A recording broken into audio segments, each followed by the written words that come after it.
Boa noite, Paulo Moura, cientista político. 13 de janeiro de 2023, sexta-feira 13, dia das bruxas, dia do capeta. Vamos falar do capeta então? O vídeo de hoje é motivado pelos comentários que eu fiz no vídeo de ontem, onde eu abordei a possibilidade de que daqui adiante haja um racha entre Alckmin e Lula e que Alckmin vai começar a conspirar contra Lula. Muita gente nos comentários, aqui minha amiga Rosa Carina, lá do Piauí, ativista, guerreira, corajosa, que eu conheço desde o tempo do movimento do impeachment, disse que ia torcer para a briga, ficar de braço cruzado olhando e não ia fazer nada para tirar o Lula de lá. Será, Rosa? Será que não faz diferença? O vídeo de hoje, então, é para explicar para vocês por que, sim, faz diferença ter o Lula ou o Alckmin sentado lá na cadeira de presidente da República. Me deem 5 segundos que eu já volto.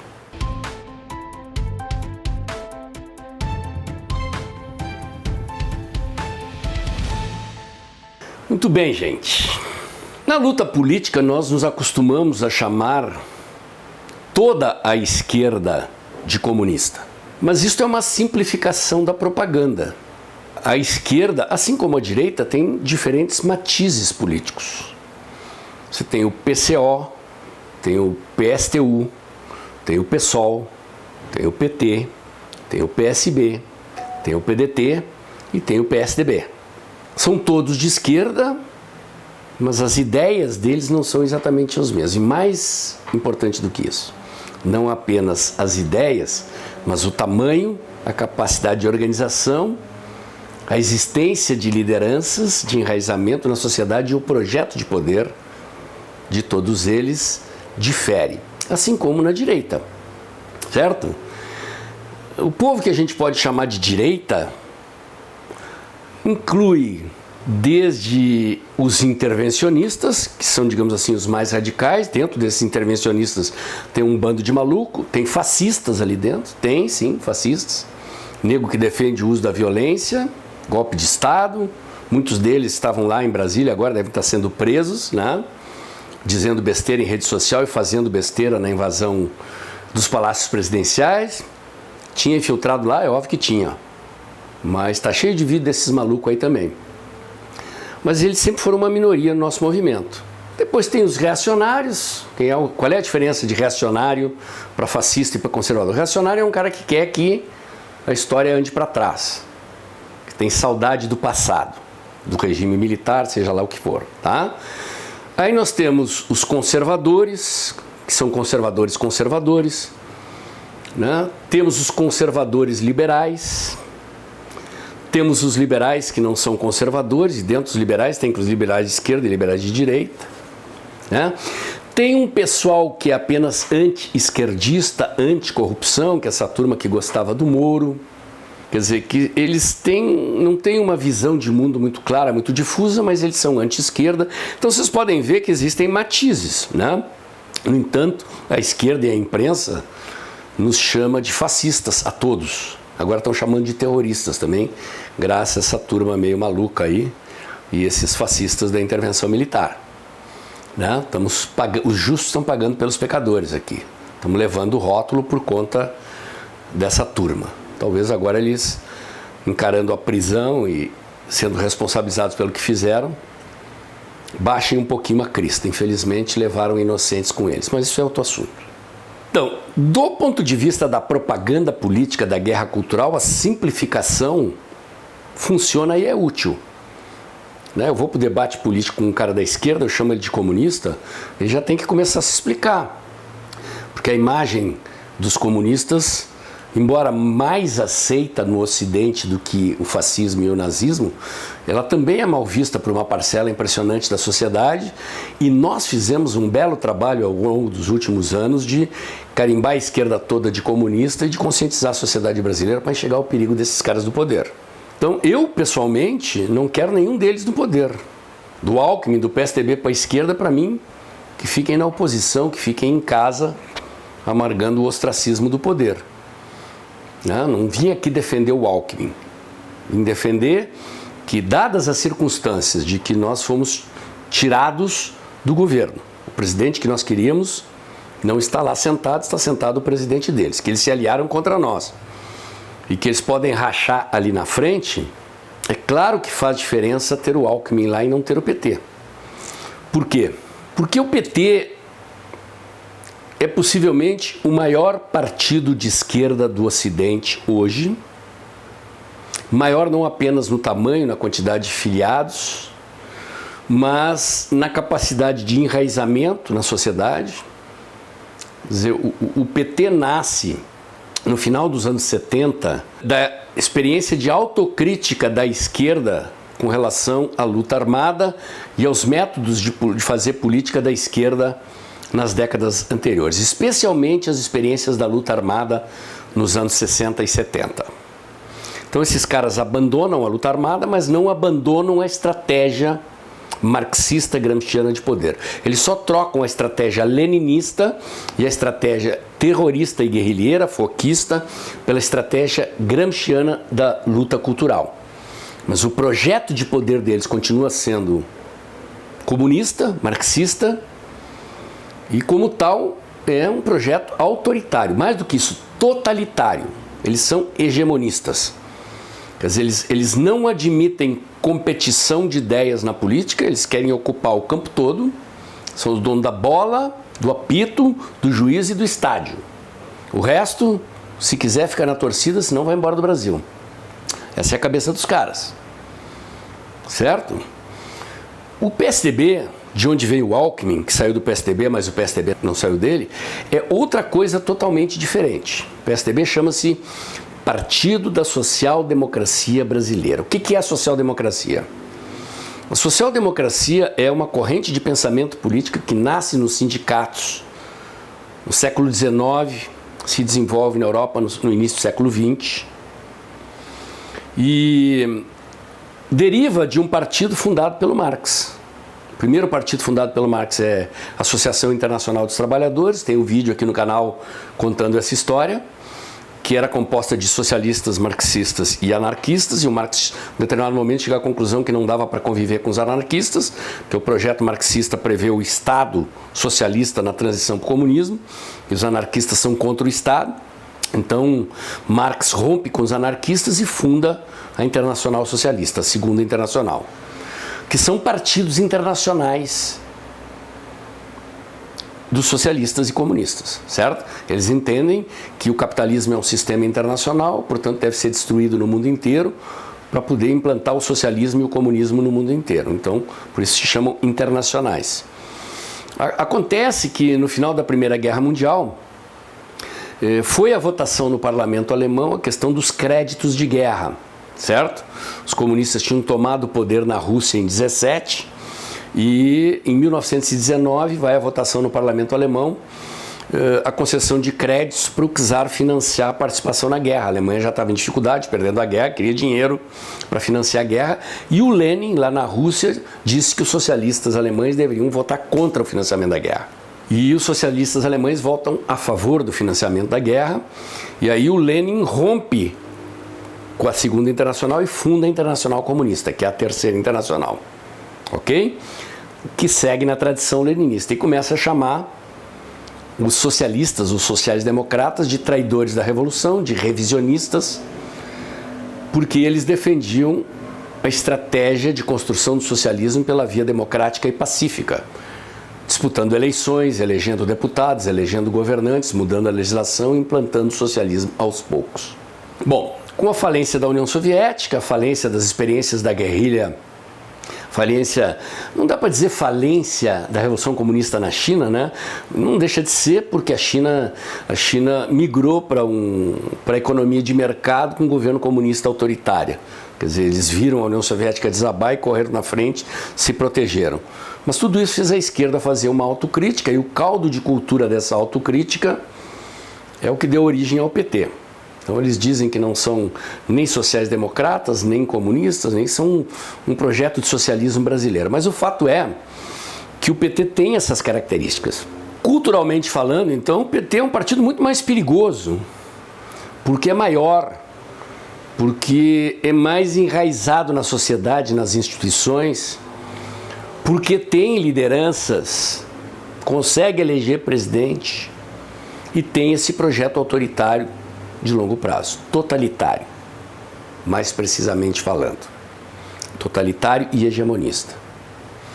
O PSDB, fundado no Brasil pelo Fernando Henrique Cardoso, alguns intelectuais da USP e alguns políticos, não tem nada a ver com a social-democracia de origem sindical marxista europeia. Quer dizer, o PSDB nasce com a ideia de ser um partido socialista light, né? O pessoal costuma dizer que os tucanos são os petistas que tomam banho, sabem usar os talheres, têm etiqueta, gravatinha borboleta, aquela coisa toda, mas eles não têm origem nos sindicatos e nem na tradição histórica do marxismo. Quer dizer, eles já nascem dentro do arcabouço do pensamento teórico, filosófico, sobre a economia, sobre a sociedade, no âmbito de uma social-democracia europeia muito transformada.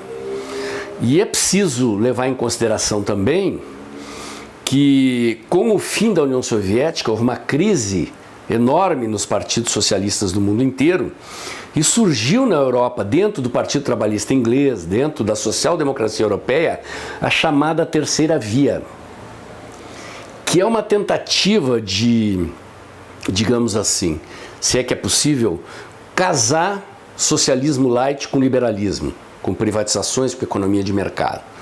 E o Fernando Henrique Cardoso transitou entre esses caras. Tony Blair, Bill Clinton, que eram os líderes mundiais daquele período ali da falência da União Soviética e dessa crise do socialismo mundial e dessa reformulação da social-democracia europeia.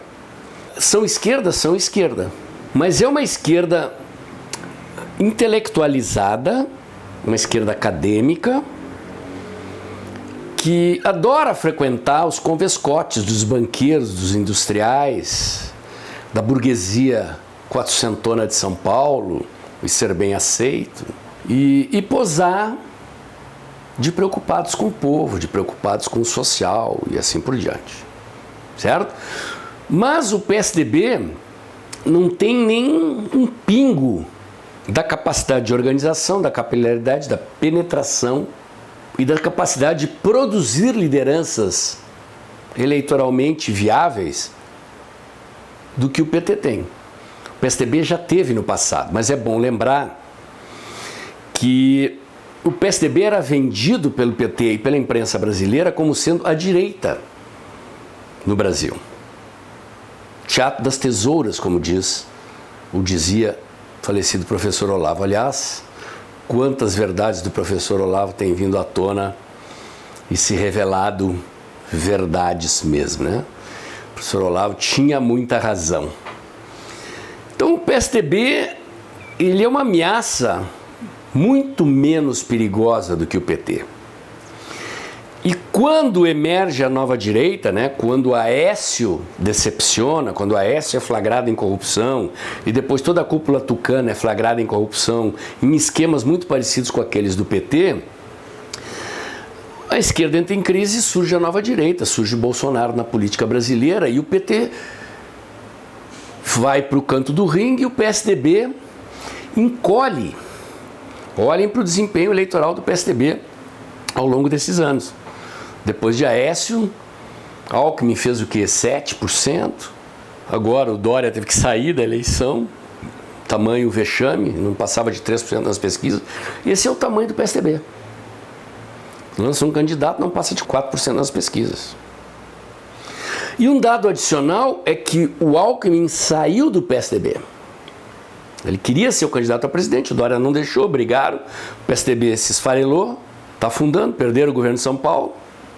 E o Alckmin sai do PSDB. Então, o Alckmin é um tucano fora do ninho, é um cara sozinho. Tanto que no vídeo de ontem eu falei que ele está precisando constituir uma base política própria para poder conspirar depois contra o Lula. Certo?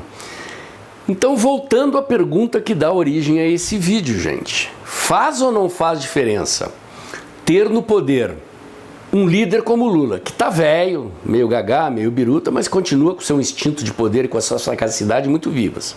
Que tem atrás de si um Zé Dirceu e uma máquina de guerra que é a máquina de guerra mais poderosa da esquerda no Ocidente, com um projeto totalitário hegemonista de poder ou ter um tucano solitário fora do ninho que vai ter que construir bases políticas para poder governar se ele for bem sucedido no projeto de empichar o Lula. Me parece óbvio, evidente, que é menos pior ter o Alckmin.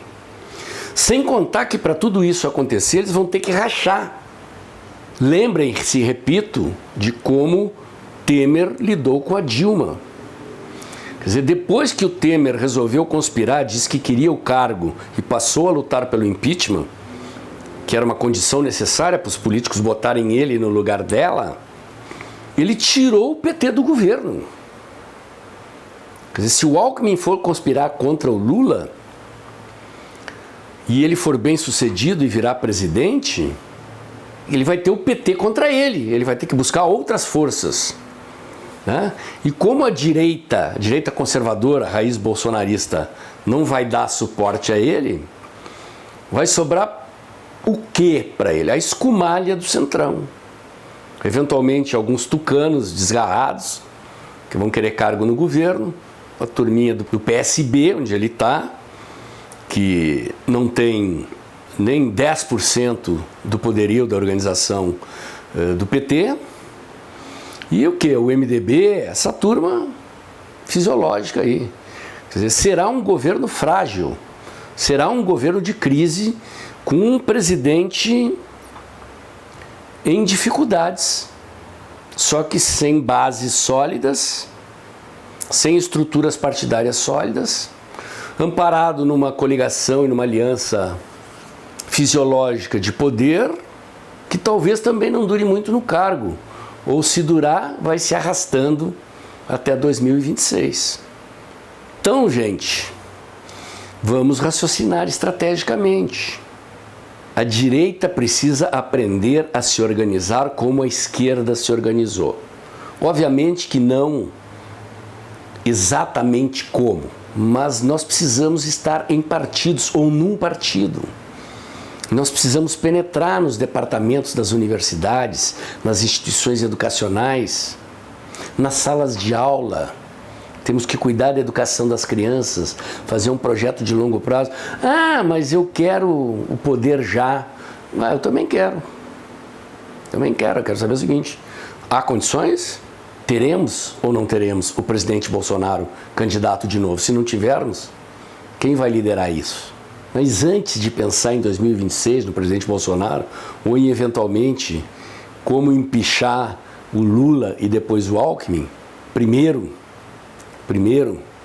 nós temos que submergir, planejar, nos organizar e esperar essa oportunidade, porque no momento em que eles começarem a brigar um contra o outro, eu não vou apenas ficar torcendo para a briga, eu vou ficar estimulando a briga, eu vou ficar ajudando o Alckmin a derrubar o Lula, porque a coisa mais importante que pode acontecer para o Brasil hoje, neste momento, diante das possibilidades, é tirar o PT do governo, nem que seja para botar o picolé de chuchu no lugar. Eu prefiro um picolé de chuchu derretendo no cargo, fraco, cambaleante, sem apoio, num cenário político e econômico difícil, do que o PT, que é, como dizia Gramsci, o príncipe moderno. Na visão de Gramsci, o partido político revolucionário comunista de esquerda é o príncipe moderno. Referente-se aqui a Maquiavel, que escreveu O Príncipe, que é o manual de como conquistar e preservar o poder. Lenin foi estudar como conquistar o poder, Gramsci foi estudar como preservar o poder, e essas duas experiências, essas duas visões teóricas estão dentro da cultura do petismo, da visão estratégica do petismo, da máquina de guerra do PT. E não vai ser fazendo essas porra-louquices que foram feitas em Brasília no fim de semana que a gente vai derrotar um inimigo desse quilate. Precisamos saber operar, ter inteligência estratégica e entender que sim, claramente um racha entre eles, uma briga entre eles e a saída do PT do governo é o caminho mais próximo que nós temos para nós voltarmos ao governo. Espero ter me feito entender, meus amigos. Minha querida Rosa Carina, você viu, entendeu por que não devemos apenas ficar de braços cruzados vendo o PT e o PSDB brigar, mas devemos estimular essa briga e entrar nela até contra o PT? Pois é. Não queremos e não vamos entrar no governo do Alckmin. Longe de mim. Mas, como dizia Jack o Estripador, vamos por partes, né? Primeiro vamos cortar o PT fora, depois a gente pensa como é que vai cortar o Alckmin. O meu comentário de hoje era esse. Se você gostou, curte, comenta e compartilha. Bota o dedãozinho lá, aperta o sininho para o YouTube avisar você quando tem vídeo novo no canal. Inscreva-se no meu canal, inscreva-se também nos meus canais alternativos. O Dextra by Paulo Moura do Instagram, o Dextra by Paulo Moura do Telegram. Inscreva-se também no meu canal alternativo de vídeos na cos.tv, o Dextra Jornalismo. E lembre-se que o vídeo está acabando. Pessoal, muito obrigado por aqueles que voltaram a doar. O canal voltou a crescer. Já recuperei e superei os seguidores que eu havia perdido no último período. Acho que o pessoal, enfim, está caindo a ficha. As pessoas estão percebendo o que temos pela frente, os erros que foram cometidos. E acho que estamos no bom caminho. O canal voltou a crescer, tá? Ainda tem um rombo significativo na contabilidade aqui, na receita despesa. Espero que vocês continuem doando, incentivando o canal. Eu pretendo continuar aqui. Conto com as doações de vocês e conto também com que vocês continuem chamando os amigos, parentes, colegas para seguir o canal, levando os conteúdos que eu produzo aqui mais longe. Tudo isso lutando por um Brasil livre, próspero, com ordem e progresso. Amanhã tem mais.